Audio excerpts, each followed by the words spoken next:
protocol who you observed. I'm glad to have you here once again, my great educators. So for this section, we are going to be talking about marketing the teaching profession. By marketing, I don't mean selling. I would rather start by asking this question.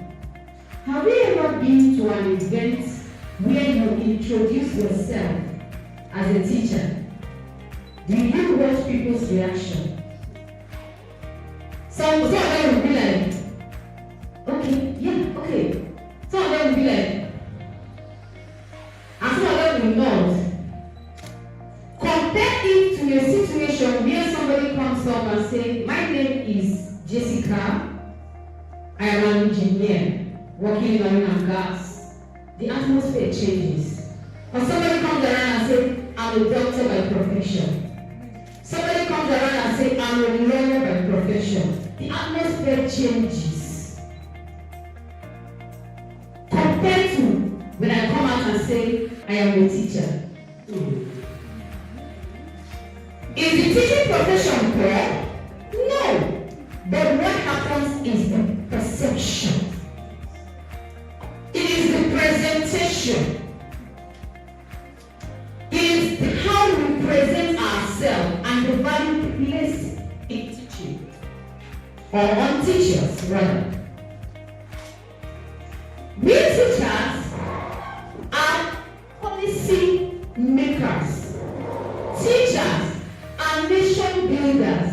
But yet, we are kept aside, unidentified, unrecognized.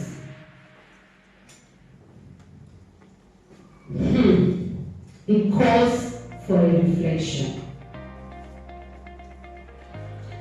If you're a lawyer, you once sat under a teacher. That medical doctor once sat under a teacher. That president once sat under a teacher. So why is it that the maker of other professions is being underrated? I am here this morning to let you know that you are valued.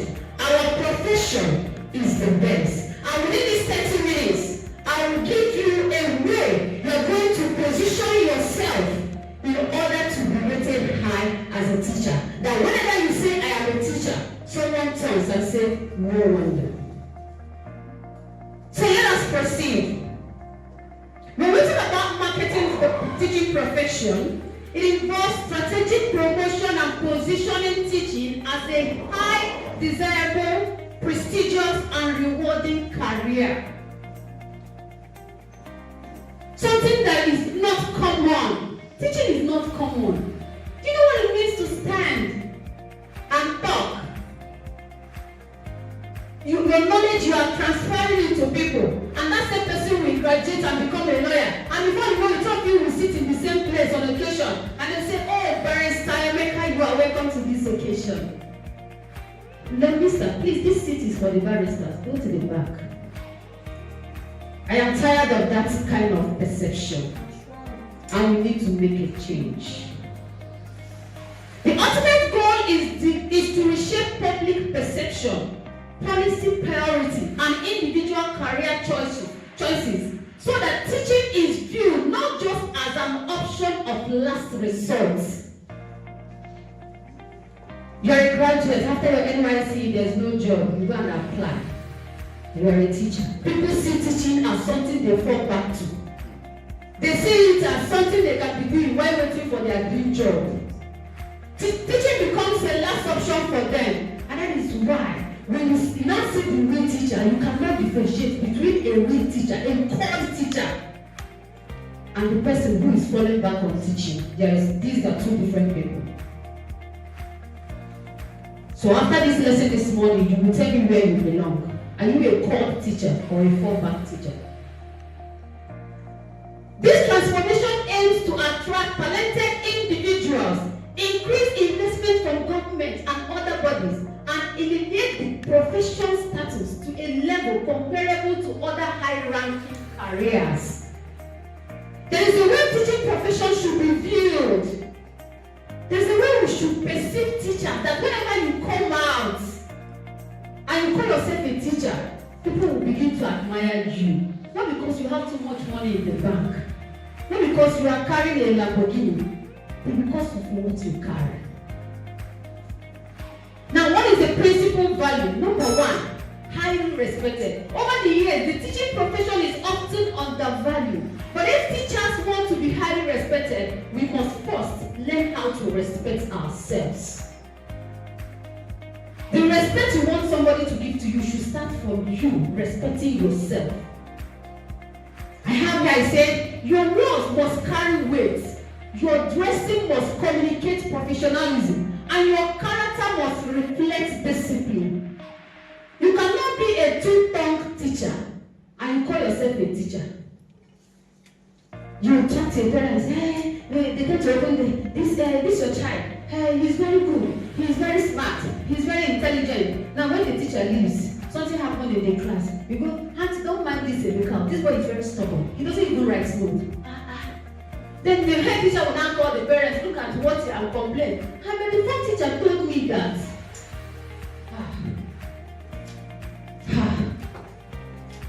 So let's continue. I said you cannot speak carelessly and expect parents to respect you. You cannot be a careless talker. You open your mouth, you are talking. For some of us that do home lesson, when you visit a home of a parent that the child attends your school, because they are giving you food when you sit down, you start talking, hey, you like what I hate about Auntie Angela? Hey, because she used to do this. Because of a plate of porridge yam, or because of extra money you are getting from that parent, you are destroying the image of another teacher. And tomorrow when the parent decides to bring the children out of the school, he said, don't know what happened though, they are changing school.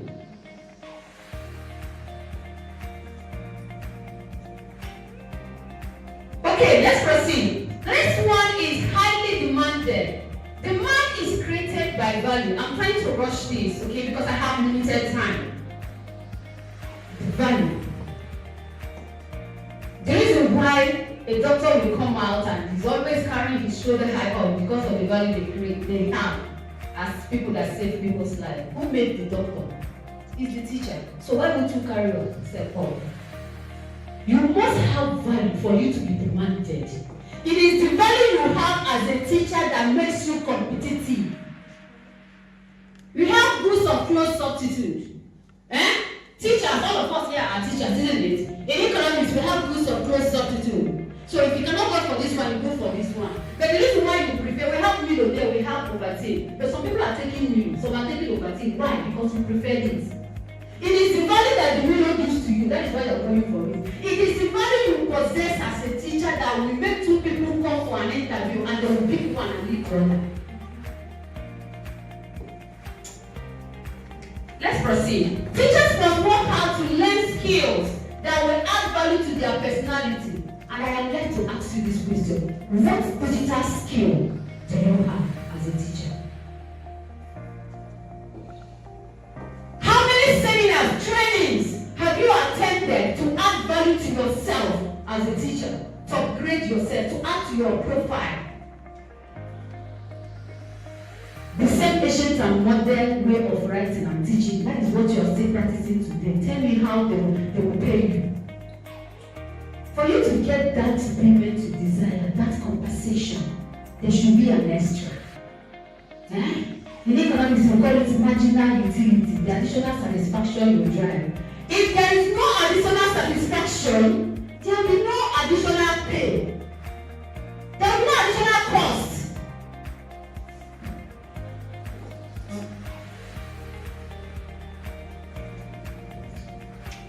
Okay, a teacher who adds value becomes indispensable. Schools will compete for you. Parents will recommend you. And students will admire you. You will rather be tired. You become indispensable that when you come and tender your resignation. Let me use myself as an example. I once headed a school. I grew this school from 0 to 125 students between 2018 to 2021. But something happened within the COVID-19 we are growing. Something happened. I said, because I left my place of work, I wanted to go and help build that school. one day I said, I want to resign. I wrote my letter, it's still upstairs. I said, I dropped it in my MD's office and I left. He called me and said, Jessica, you cannot leave. If you must work in this school, ignore my wife. Please, I don't want you to leave. Now let me tell you, that's a story from another day. You become indispensable because of what you carry. Parents will be competing. It is not to brag. I come to school in JSS1. They entered JSS1. I hate forming JS1. I don't know, I'm a senior teacher. Principal put me in JSS1.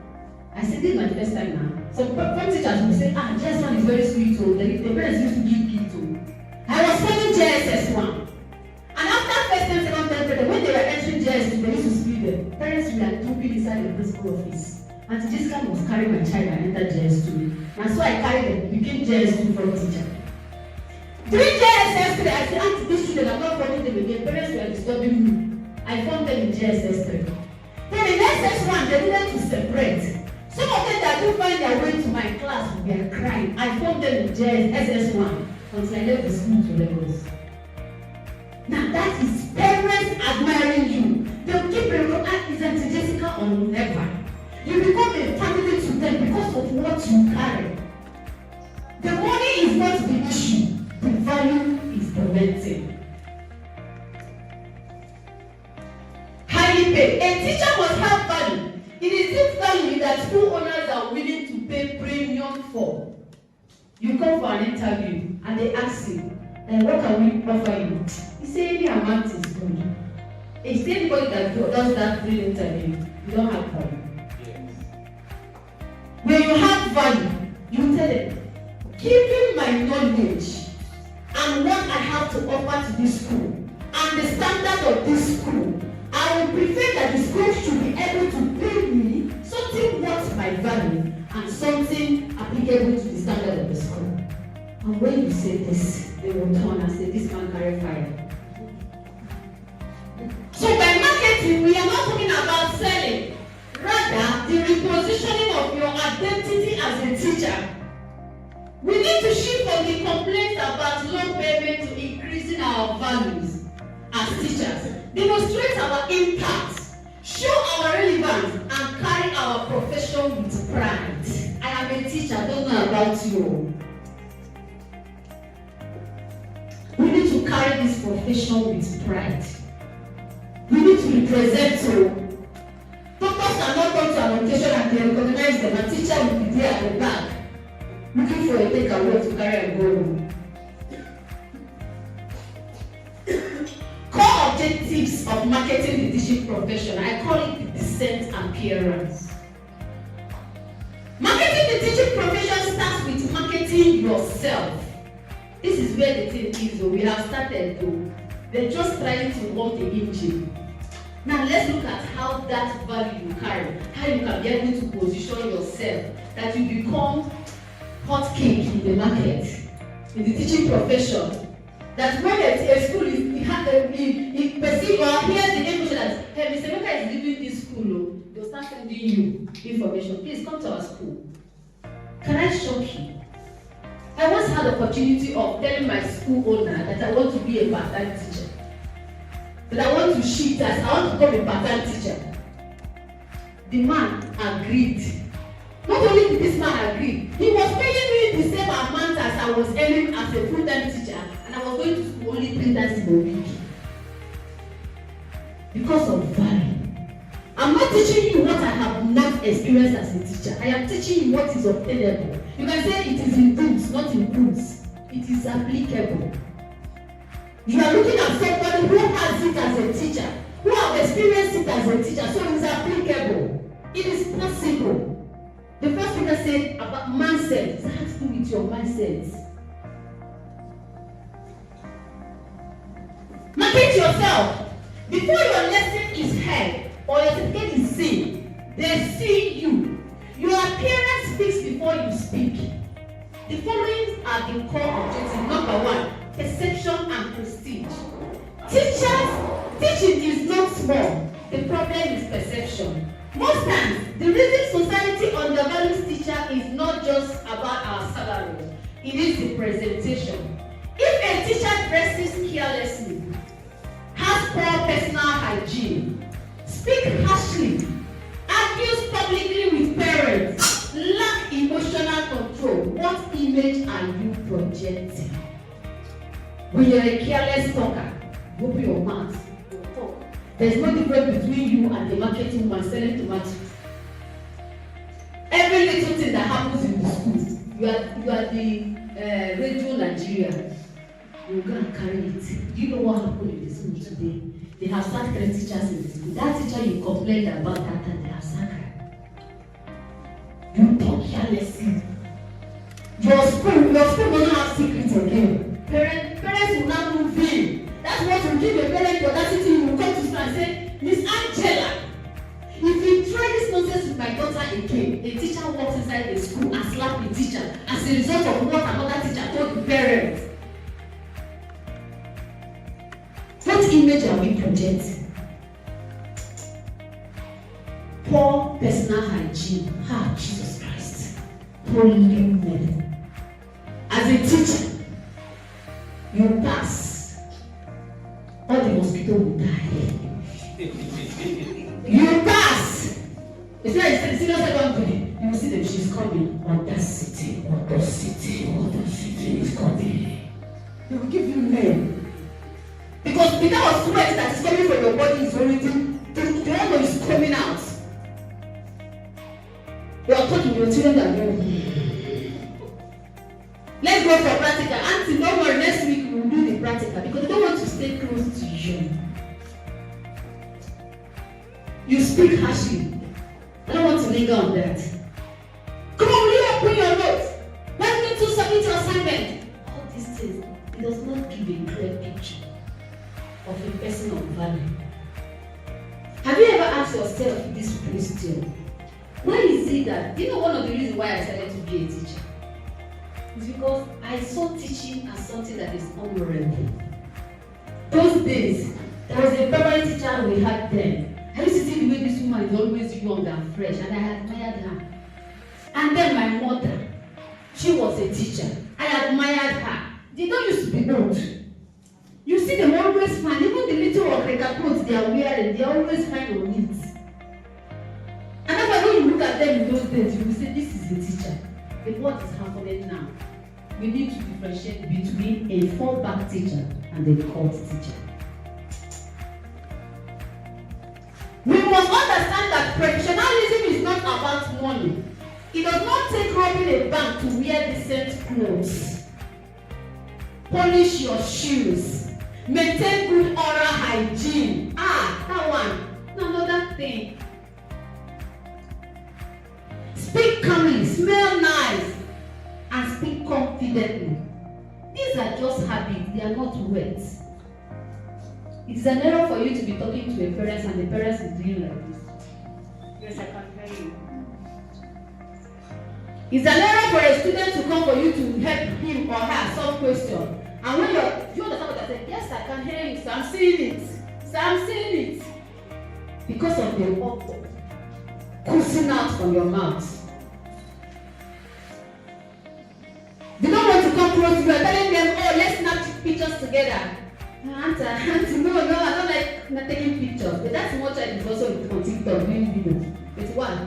Because of the audacity. You come to school, even if you don't have iron, there's a one with iron clothes. So fold that clothes, put it under your bed, lie down on it. By tomorrow morning, lie on it.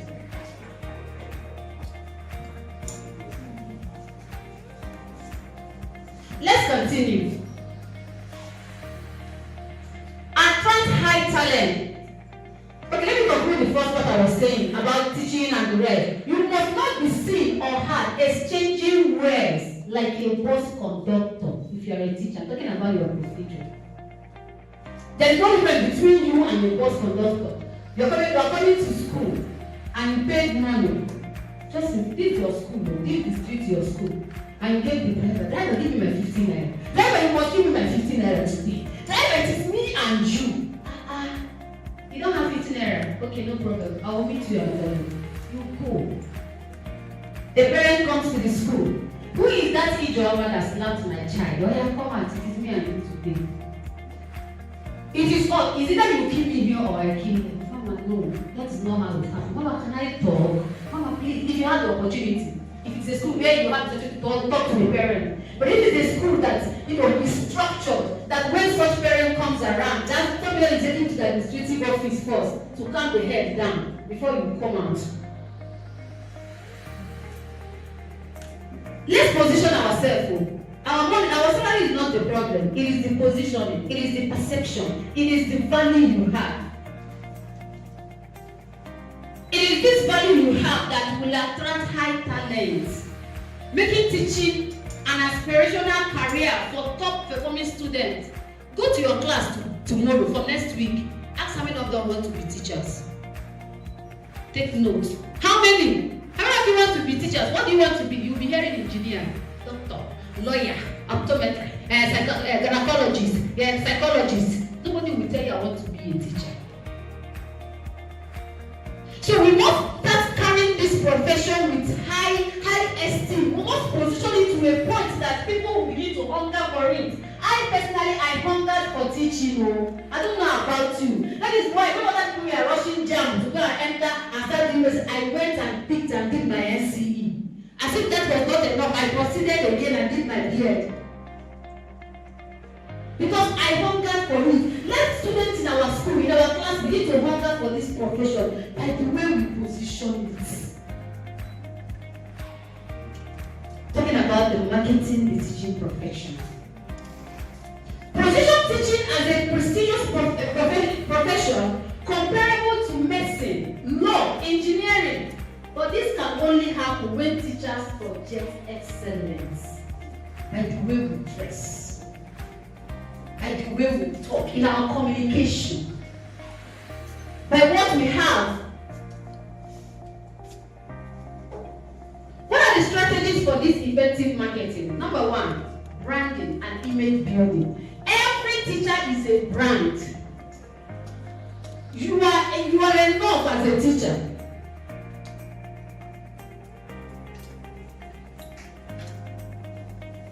Your classroom results, your communication, your integrity, the support and the appearance, these are your marketing tools. Talk about your communication skill.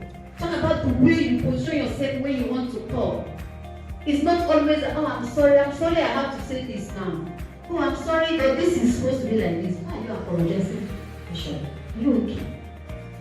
When you want to talk in the public, instead of you to talk with authority, say, I don't know how you are going to see this thing, but in my own opinion, what I mean is that take my word and leave me alone. But this is what I want to say now. Why?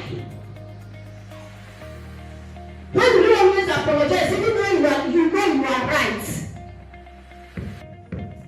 10 minutes. Thank you. Professional development. Training is not optional for you as a teacher. Every little opportunity you see to acquire new knowledge, my dear, go there. If it means pay you, pay. Put in something new that every time when you enter the class, and let us know what new thing this teacher is bringing today. This teacher is always coming to class with a new thing. Let's know the new word she wants to give us. Let's know the new concept she's coming from. Because you are new every day.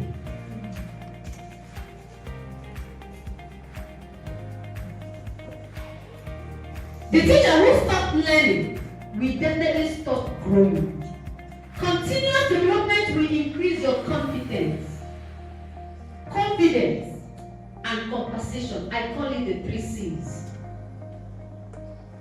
So when you learn continuously, it will not only make you talk confidently as a teacher, it will also increase your compensation. No, we don't call it salary. We don't call it salary. We call it, what we are getting is compensation for our services. I hope you know that word. What are the results of effective marketing? When we market the teaching profession very well, talented individuals will start entering teaching profession. It will no longer be a fallback option. It will no longer be something somebody will be waiting for. After my NYSC, I didn't see any job, so I said, let me come and teach.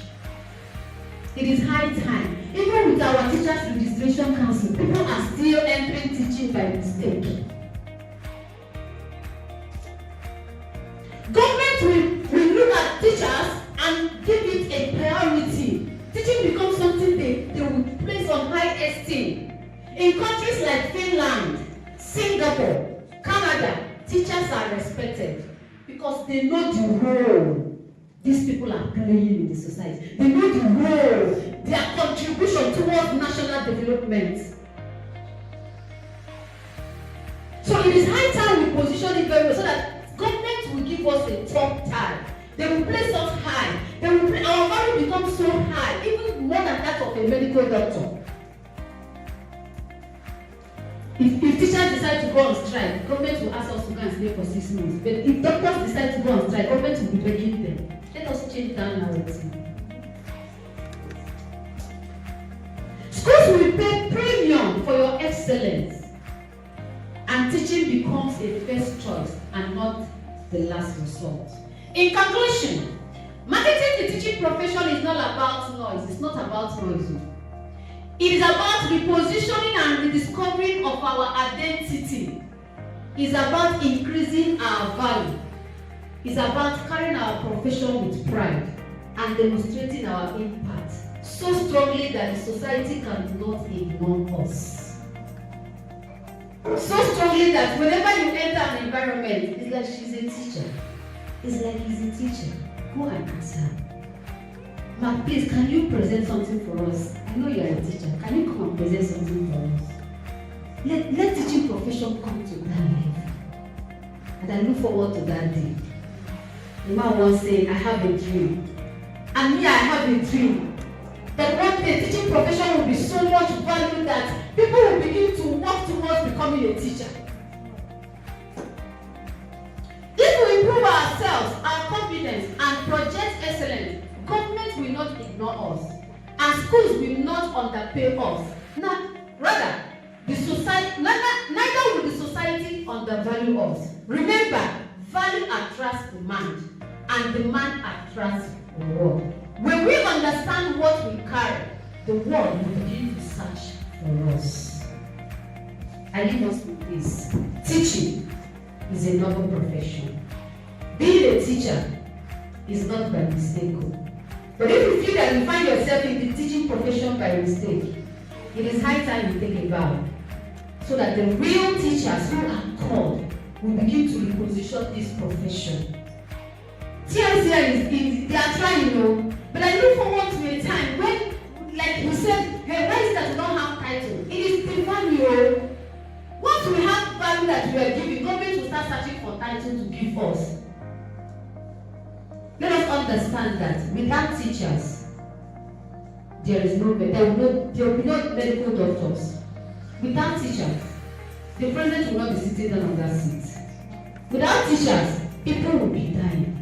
Because what we do is not just about transferring knowledge, we are building lives.